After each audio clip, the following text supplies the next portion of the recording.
E Purana significa narrações ancestrais, ou as narrações antigas, que são as mais puras. Muito bem, então eu vou dar a sequência aqui, tá? Vou entoar o mantra inicial. Om Namo Bhagavate Vasudevaya. Om Namo Bhagavate Vasudevaya. Om Namo Bhagavate Vasudevaya. Om Shanti Shanti Shanti Swaha. Nasta Praishu Abhadreshu Nityan Bhagavata Sevaya. Bhagavati Uttamas Loke Bhakti Bhavati Naishiki.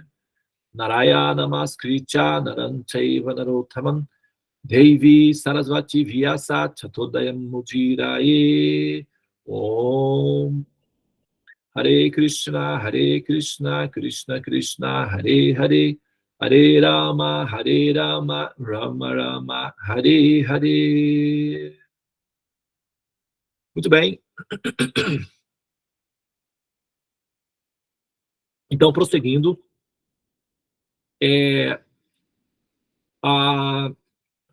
os preceitos védicos são autorizados por si mesmos. E se alguma criatura mundana faz adaptações nas interpretações dos Vedas, ela desafia a sua autoridade. É, portanto, tolice julgar-se mais inteligente do que o autor dos Vedas, que é o próprio Senhor Supremo, representado pelo seu escritor original, ou iniciante, Srila Vyasadeva.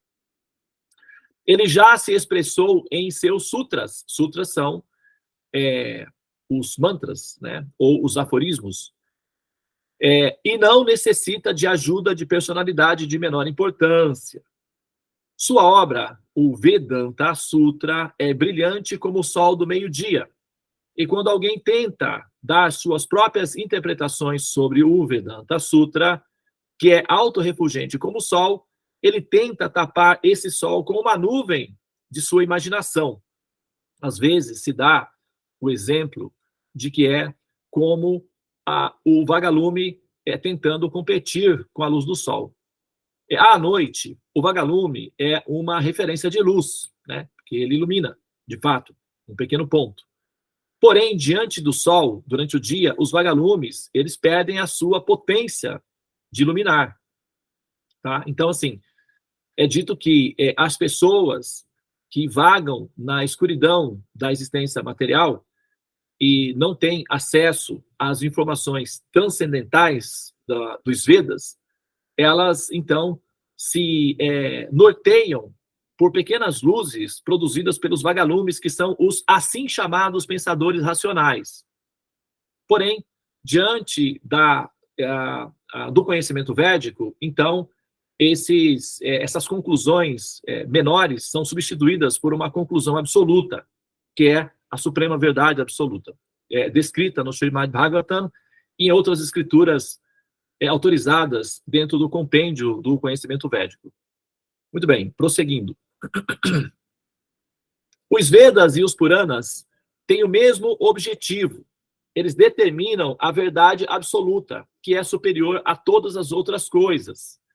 A verdade absoluta é compreendida, em última análise, como a absoluta suprema personalidade de Deus com o poder controlador absoluto. Como tal, a absoluta personalidade de Deus tem que ser completamente plena de opulência, força, fama, beleza, conhecimento e também renúncia.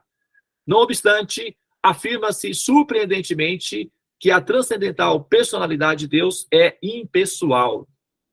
Bom, eu, na última sábado passado, quando nós falamos sobre esse assunto, ficou esse ponto para ser explicado, tá? Olha só, imagine você, vamos fazer a seguinte metáfora aqui para tornar visual, né, o raciocínio. Quando a gente fala o tema, né, a questão Deus, quando ela é proposta, normalmente, vamos fazer um exercício simples, né? Fecha seus olhos por um instante, um minuto. Pense em Deus.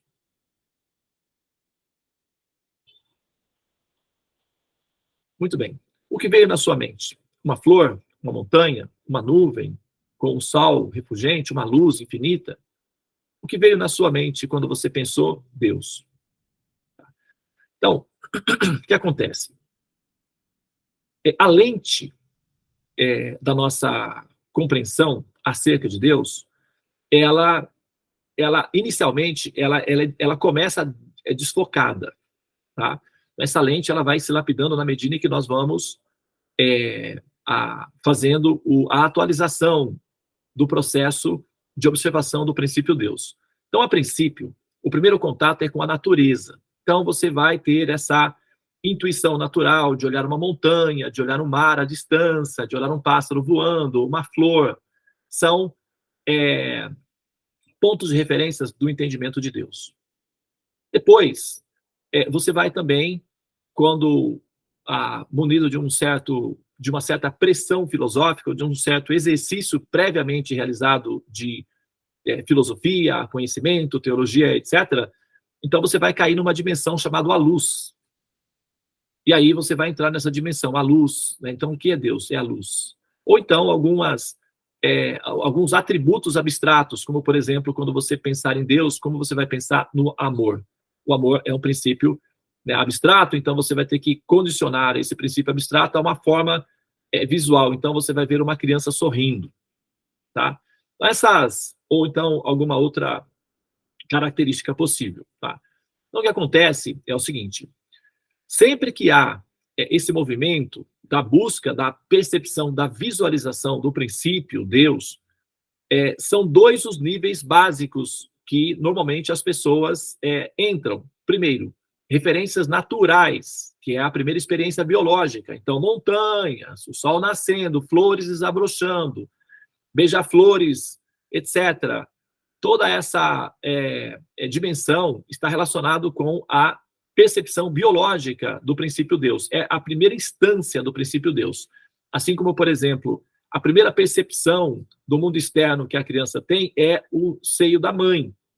Então, é biológico, é intuitivo. Ela vai tocar no seio da mãe e ela vai, então, ter as primeiras sensações. Começa pela boca. Por isso que criança coloca tudo na boca. Que as mães têm que tirar todas as coisas perigosas do redor, porque as crianças reconhecem a realidade inicialmente pelo paladar, que é pela boca.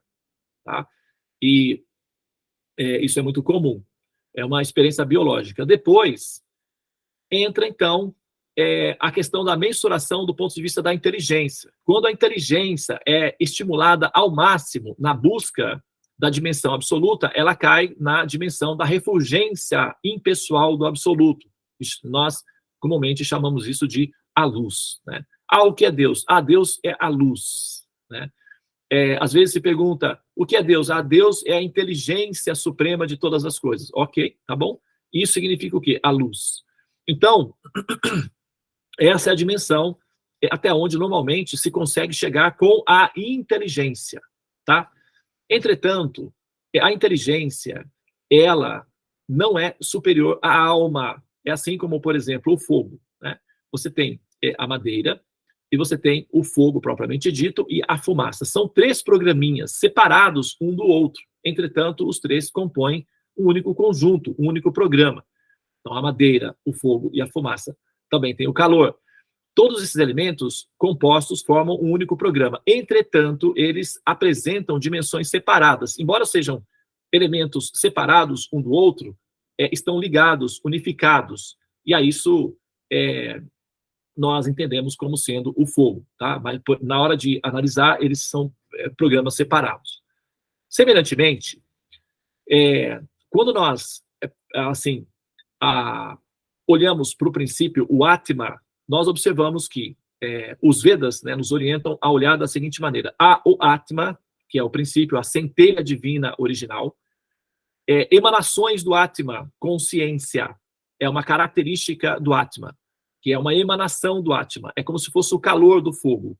Tá? Então tem o fogo e tem o calor do fogo. Então tem o Atma e aí tem a consciência, que é uma característica da alma.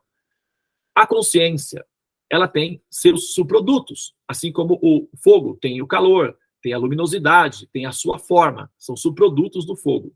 Semelhantemente, a consciência possui subprodutos, e esses subprodutos são a mente e a inteligência, tá? São subprodutos da consciência.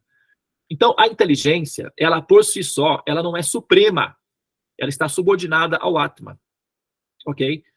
Então, quando a realização do absoluto se dá numa dimensão de precisão absoluta, se descortina diante do Atman a forma suprema dessa pessoa absoluta, a suprema personalidade de Deus, que então manifesta-se no seu aspecto pessoal, no seu aspecto formal, com uma forma.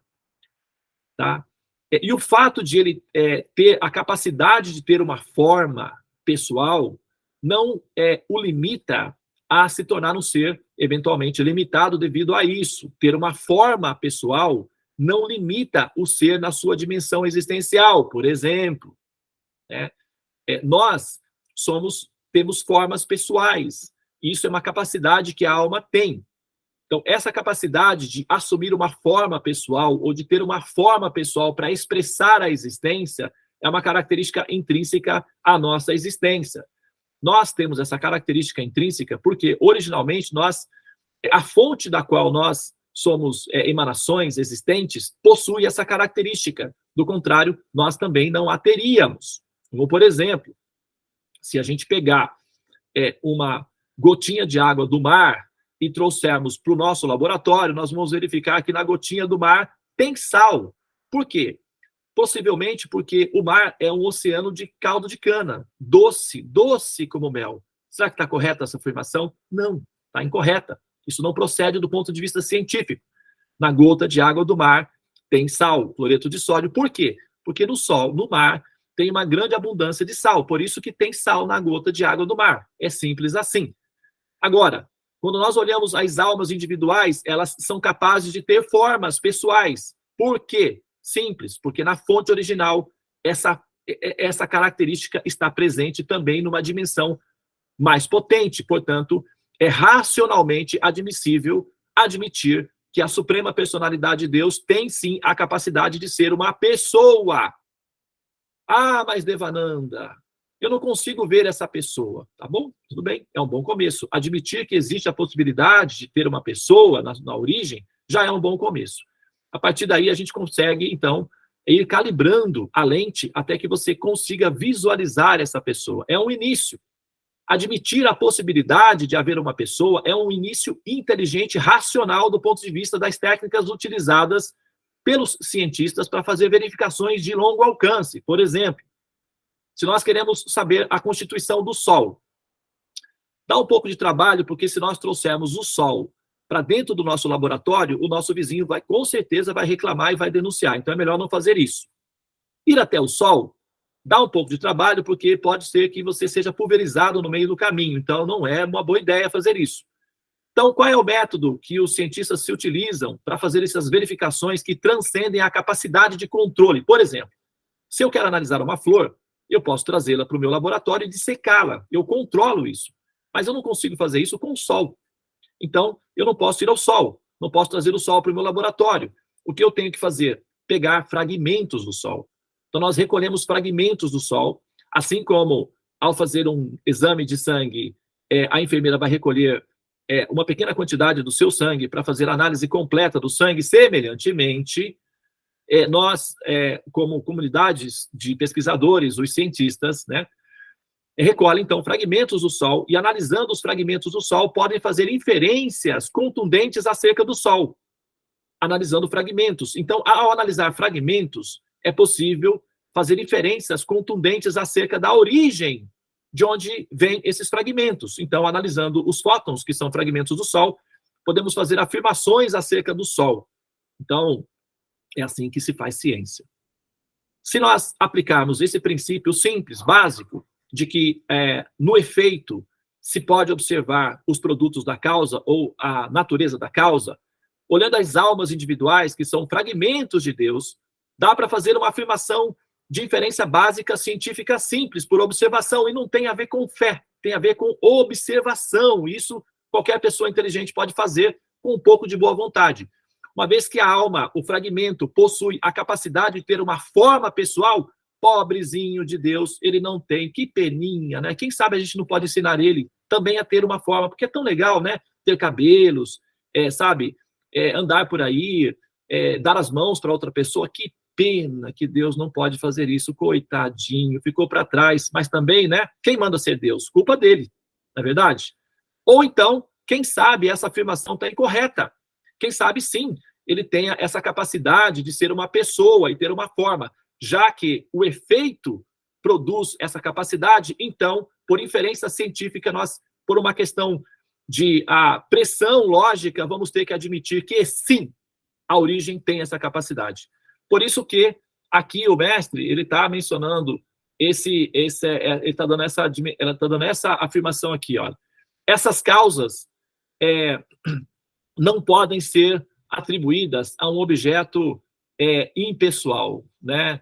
E aqui acima ele diz, olha, afirma-se surpreendentemente que a transcendente personalidade de Deus é impessoal. Por que ele afirma surpreendentemente? Porque isso vai de encontro a um princípio básico da ciência, que no efeito você encontra a causa.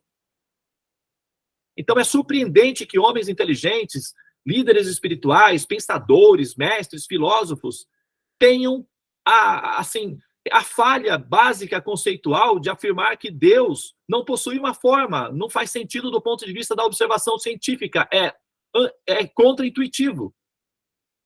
É muito simples. Então, é surpreendente que pessoas inteligentes façam afirmações emburrecidas. Porque imagina que essa seja uma conferência científica. Todos vocês são cientistas, pesquisadores, cosmólogos, cosmonautas, astrônomos, astronautas, biólogos, físicos, geólogos, etc. E eu estou fazendo a seguinte afirmação.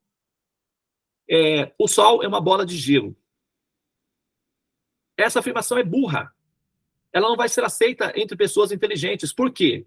Porque todos os efeitos dessa causa demonstram que há calor, radiação, fusão nuclear. Então, como pode ser o Sol uma bola de gelo? É incongruente, isso é uma afirmação emburrecida. Semelhantemente, observar as almas, que são os fragmentos da existência da consciência divina, em que nós observamos que elas são pessoas, elas têm o poder de assumir formas pessoais. Afirmar que a original suprema personalidade de Deus é apenas uma luz amorfa, uma espécie de ameba luminosa gigantesca.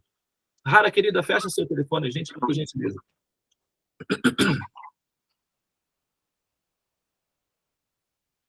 E essa afirmação, Tura, se tem como fechar o telefone da Rara, por gentileza?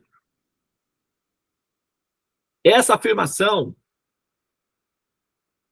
ela é incompatível com o que nós observamos e como nós usamos os critérios de ciência e de inteligência. Então, gente, por favor, não façam essa afirmação. Ela demonstra a ignorância. Ah, mas o mestre tal falou. Ok, então vá ao mestre tal e explique para ele, levante essa questão. Sabe? A questão é a seguinte, nós temos que utilizar a nossa inteligência do ponto de vista científico, a gente tem que usar o que funciona, tá? Então, a afirmação de que o absoluto original é incapaz de ter uma forma pessoal é uma afirmação incongruente, inadmissível do ponto de vista de uma inteligência pragmática. Então, a gente tem que lidar com dados. Os dados que nós temos é que a nossa análise sistemática de realidade prevê que seres conscientes são capazes de ter formas pessoais. Então, isso é um dado. Não adianta fingir que esse dado não existe, ele é real. Então, vamos lidar com dados reais. A próxima afirmação é: a causa original da nossa existência só pode ter uma forma pessoal, ou só pode ter a capacidade de ter uma forma pessoal. Então, ao transcendermos ou ao assumirmos a nossa realidade transcendente, nós vamos lidar com uma pessoa. Nós estamos lidando com uma pessoa. E isso é muito bom, confortável, porque agora a gente já sabe que tem uma pessoa do outro lado com quem a gente pode falar, com quem a gente pode se comunicar. Como é que se dá essa comunicação? É outro assunto. Tá? Para além dos devaneios, né, das vaidades humanas, deve haver uma forma consciente de comunicar-se com esse ser de maneira profissional, objetiva, real, e não apenas por fruto da imaginação ou do esforço intuitivo, aleatório, produzido pela vaidade humana. Deve ter um sistema de comunicação com esse ser, já que esse ser é um princípio real. Então, para isso é necessário refinar a lente, calibrar o sistema de recepção de dados, potencializar a capacidade da inteligência de se comunicar com um ser cuja inteligência, assim, sabe, tem que ser levado em consideração. O sadhana tem essa função.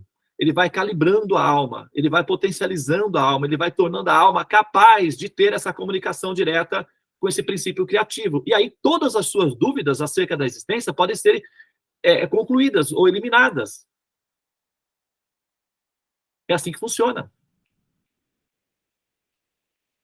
E é para isso que existem os Vedas, para orientar pessoas que chegaram ao ponto de assumir a realidade da existência do ponto de vista consciente e que estão determinadas a finalizar essa equação definitivamente. Tá bom? Então, o que nós estamos fazendo não é um laboratório de religião. Nós estamos usando os dados disponíveis nos textos védicos e aplicando-os de forma funcional a produzir um resultado. Qual? A eliminação do ciclo do samsara, a interrupção dos processos de nascer e morrer continuamente, a ascensão, concluir o curso da forma humana. E essa é uma boa opção, finalizar o curso, porque a não finalização do curso significa renascer nas formas de carbono. As formas de carbono são decadentes e elas produzem sofrimentos. É uma questão de tempo, porque elas se dissolvem. Isso não é muito bom. Então vamos aproveitar a nossa oportunidade para finalizar esse curso de uma vez por todas, porque já demorou muito.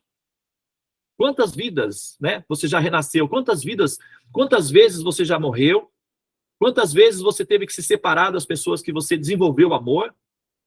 Quantas vezes ainda mais vai ser preciso que você renasça como ser humano para morrer novamente até você entender que essa não é a finalidade da existência?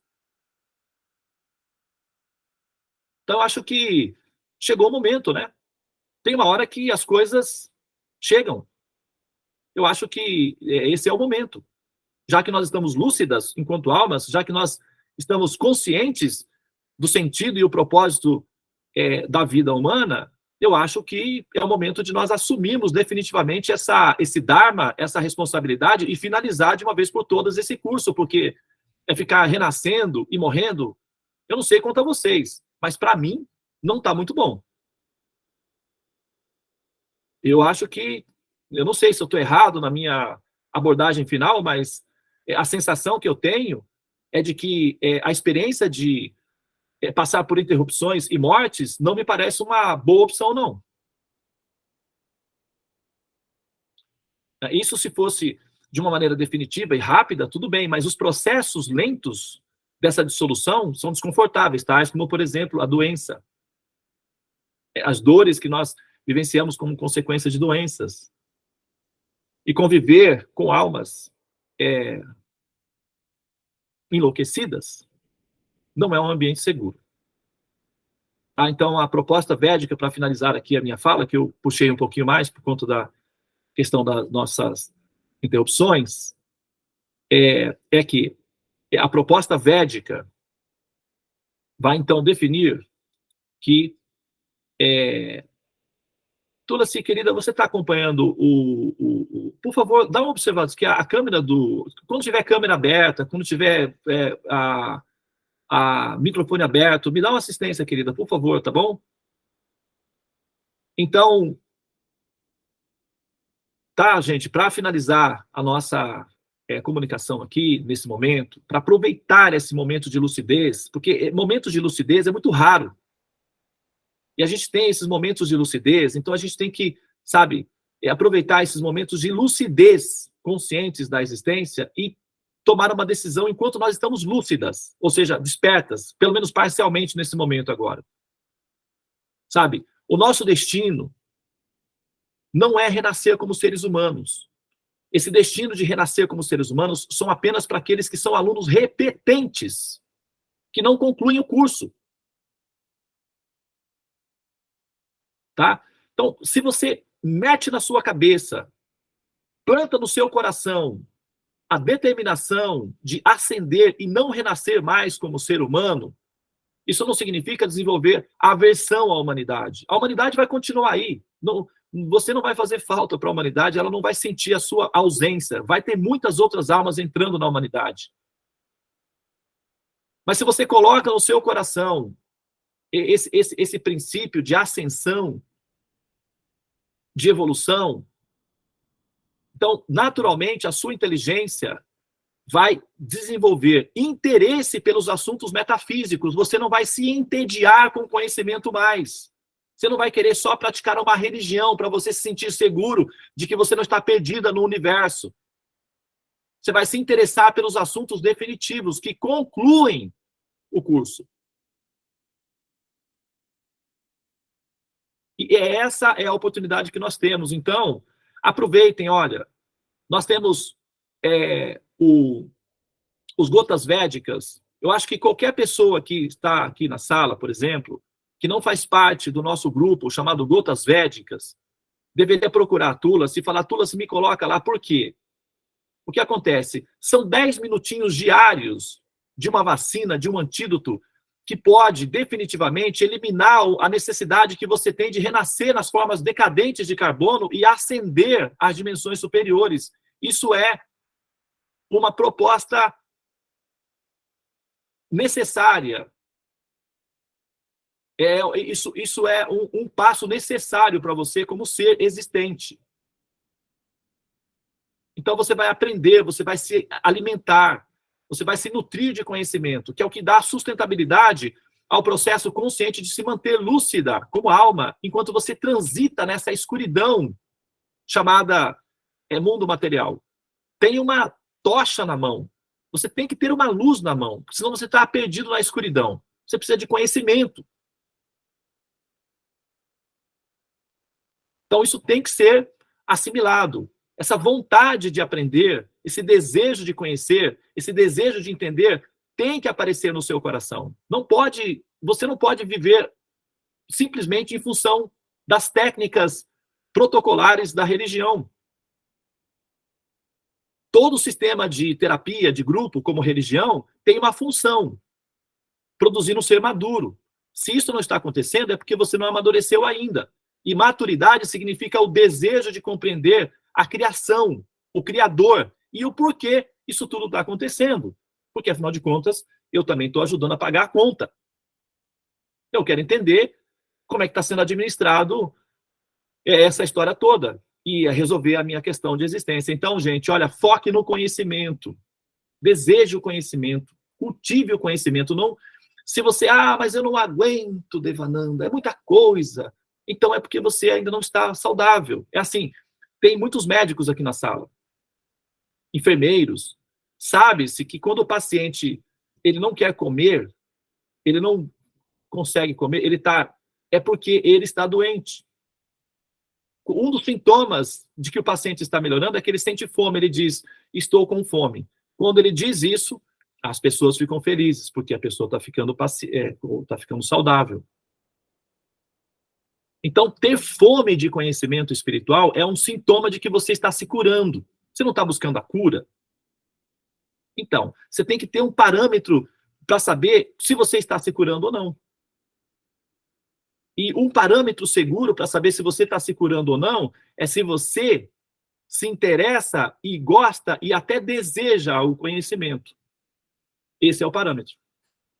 Tá? Muito bem, pessoal. Vamos, então, concluir aqui, né? Como eu disse para vocês, tenho que aproveitar as oportunidades de, transmitir os dados, porque esse é o nosso Dharma, é a nossa responsabilidade como representantes do conhecimento védico. A nossa principal responsabilidade não é formar discípulos. Tá? Os mestres que querem formar discípulos